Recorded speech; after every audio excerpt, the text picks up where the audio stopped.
Hello friends, recipe अनलिमिटेडमध्ये आपलं स्वागत आहे। किती छान दिसतंय ना। हा आहे नाश्त्याचा प्रकार।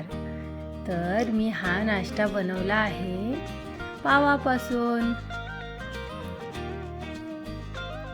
दिसायला किती भन्नाट दिसतोय ना, चवीला देखील तेवढाच भन्नाट लागतो।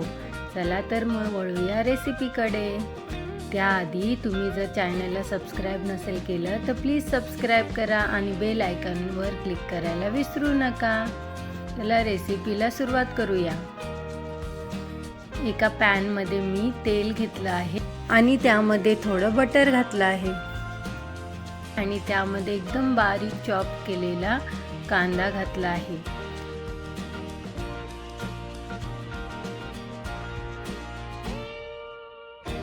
हे कच्चंच ठेवायचं आहे, त्यामुळे काय होतं, खाताना छान क्रंची लागतं। त्यानंतर त्यामध्ये टोमॅटो, एक चिरलेली कोथिंबीर आणि हे चांगलं मिक्स करून घ्यायचं आहे। त्यानंतर ह्यामध्ये आपण लाल तिखट, गरम मसाला आणि चवीपुरतं मीठ घातलं आहे।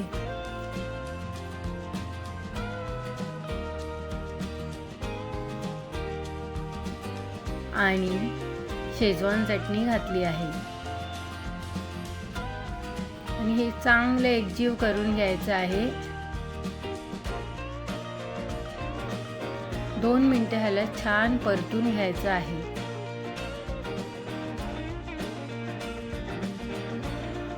तव्यावरतीच एका साईडला आपण हे मिश्रण सरकवून घेऊया। आणि आता आपण हे पाव घेतले आहेत। जसे वडापाव खाताना आपण पावाचे 2 भाग करतो ना, तसेच 2 भाग करून घ्यायचे आहेत आणि आतमध्ये हे बनवलेलं चटपटीत मिश्रण भरायचं आहे। आणि नंतर त्याच तव्यावरती एका साईडला आपण बटर घालून त्यामध्ये पाव ठेवायचे आहेत। पावाच्या दुसऱ्या साईडलाही आपण बटर लावून घेणार आहोत।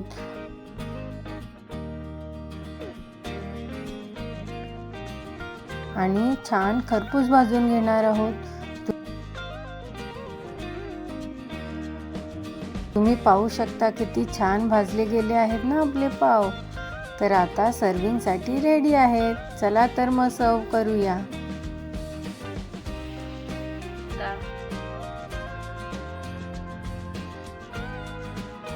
इथे मी थोडी शेव घातली आहे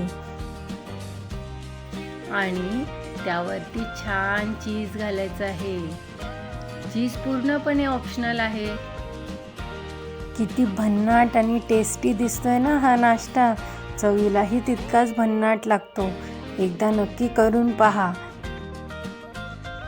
एकदा जर ही रेसिपी तुम्ही बनवली तर परत परत नक्की बनवाल।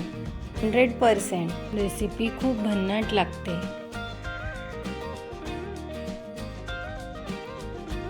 एकदा बनवाल तर परत परत बनवावंसं वाटेल ही चटपटीत रेसिपी।